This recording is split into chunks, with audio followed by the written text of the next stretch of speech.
into Thursday morning. By Thursday morning, while your temperature readings be in the low to mid single digits in degrees Celsius, but below freezing though. Mild temperatures will be locked in parts of the Gulf Coast, desert Southwest, and parts of California. Then you have this cold air. It's affecting places like the Mississippi Valley, parts of the Ohio Valley, and even parts of the Great Lakes too. And still some freezing temperatures throughout the Rockies, and Montana, and parts of the Great Basin, and as well as parts of northern New England. And finally, let's take a look for Thursday night. While it looks like your temperature reading will be in the single digits in degrees Celsius, but above freezing now. There's going to be a lot of warmth throughout places like the desert Southwest, the Gulf Coast, Southern Plains, parts of the Great Basin. Still some below average temperatures, freezing temperatures throughout the upper Mississippi Valley, parts of the Great Lakes region, northern New England. And just a little bit of a below average temperatures in the northern half of the Great Basin, and as well as east of the Cascades.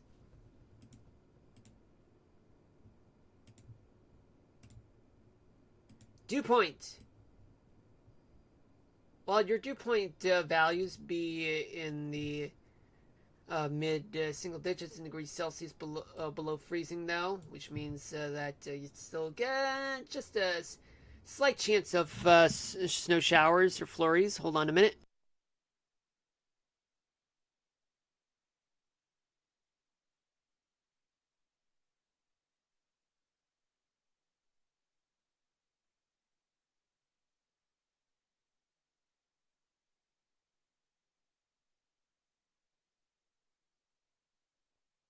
All right, I'm back. Okay.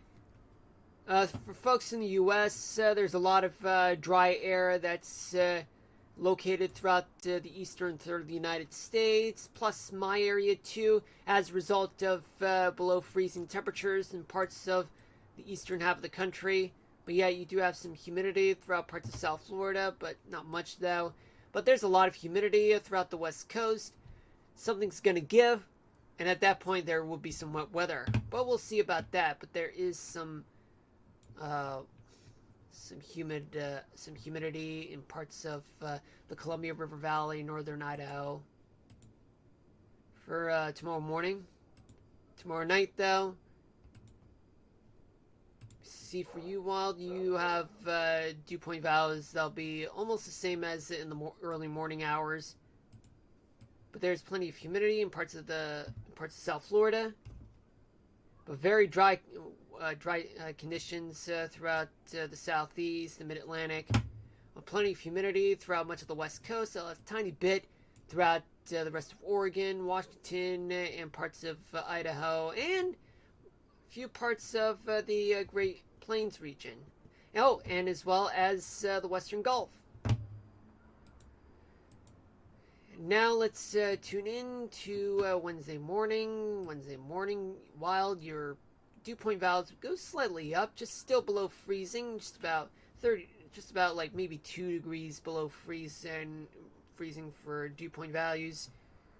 But we do have some humidity throughout South Florida, a lot of humidity throughout the Western Gulf, and still some humidity that's left over along the West Coast, as well as parts of northern Idaho and eastern Washington state.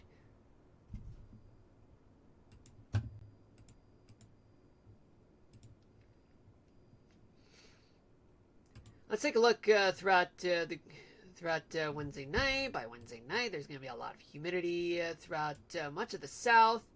That's building up as a result of very cold weather that's moving out. But yet you still have some humidity throughout the West Coast and a little bit in parts of Idaho, Montana, and Washington state.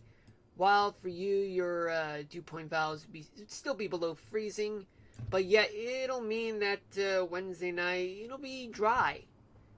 It'll be more dry than than, let's say, in tomorrow.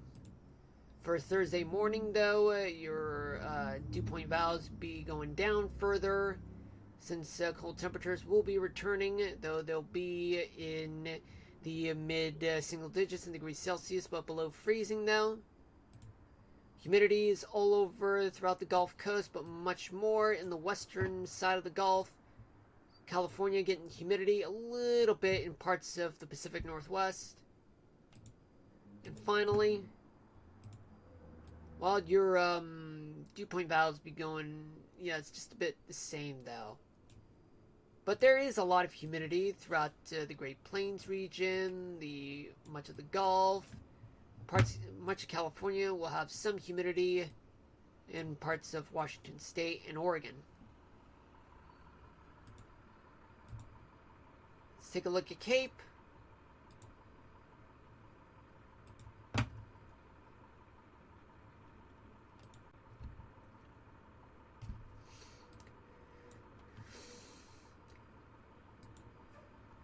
There is a slight amount of Cape throughout parts of the Great Lakes region, much of the Northeast, parts of the Pacific Northwest.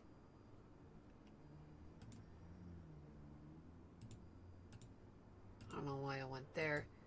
For tomorrow night, a little bit of Cape is still in parts of the Northeast. Tiny bit left over, just only over the Great Lakes region, over the water, I should say.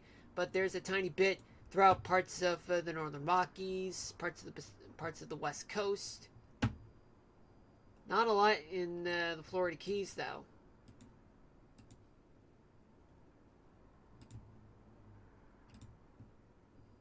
For Wednesday morning, some convection will occur throughout the Great Lakes region, parts of the Gulf Coast, and a tiny bit in parts of the coast in the Northeast, though. What about for Wednesday night? There's a lot of Cape, a lot of convection, but not much, though. Just only a slight amount, just in a widespread fashion. That's all over, and as well as you might get some convection. And folks in the Gulf Coast, too, but mostly on the western side, parts of the West Coast, and in the Northern Rockies, we get a slight amount of convection, and as well as parts of New England. Sorry about that. Now, what about for... Sorry about that. Okay, now what about for folks for Thursday morning? By Thursday morning, some convection would still hang around throughout the Great Lakes region, parts of the Northeast, mostly on the interior side, the Gulf Coast. Hold on a minute. Never mind. And growing convection throughout much of the West Coast. Finally, tiny bit of convection throughout much of the Northeast. Still some convection that's still left over in the Great Lakes region, the Gulf Coast, and rising convection throughout the entirety of the West Coast. I'm actually going to go here. Yeah, just prepare myself.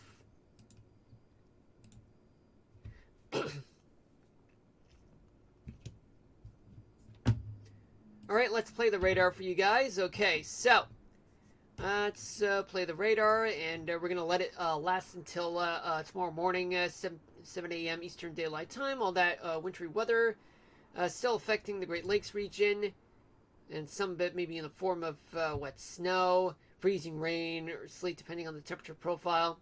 But there's still some lake effect snow to deal with throughout upstate New York, Ohio, Pennsylvania, and plenty of weather that's moved offshore from the mid-Atlantic all the way to down to Florida. Some few snow showers in parts of West Virginia, and a little bit more of snow showers from the Upper Peninsula of Michigan down to Springfield, Illinois. Some showers, maybe a few snow showers in parts of the Northern Rockies and Olympic National Park, and maybe a few places in the Pacific Northwest, mostly in the Cascades, but not much though. Then once we get into the tomorrow afternoon hours and then to tomorrow evening, then all that would start moving slowly to the east, where you see that there's plenty of coastal rains, maybe a few places offshore of New England with some wet snow, and rain mixed in with snow as well. But there's going to be snow in northern New England all the way down to the Catskills, and as well as the shores of Lake Erie. And there could be some places that might deal with some rain or even freezing rain. And in some places there's going to be some snow, freezing rain, or sleet, or even rain. Plenty of wintry mix involved there. While it looks like as though that you're going to get some wet weather, dude. But for tomorrow morning, though, you're going to get some snow, but briefly take a break from it, and then after that, it'll transition into what's snow or rain mixed in with snow, or just rain. Nothing much in the west, not even Florida. But then you move into the overnight hours and into Wednesday morning. Then you see all that snow start moving eastward, still bringing in some lake effect snow, or even some rains, depending on the temperature at a given time. And still some wet snow for you, wild. Maybe a few snow showers, flurries.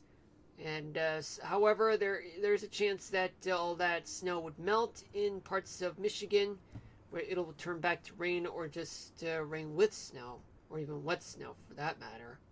But then you have this moisture moving into the Pacific Northwest, where there's going to be some rain in the valley and coastal parts of the region. Hold on a minute.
Sorry about that.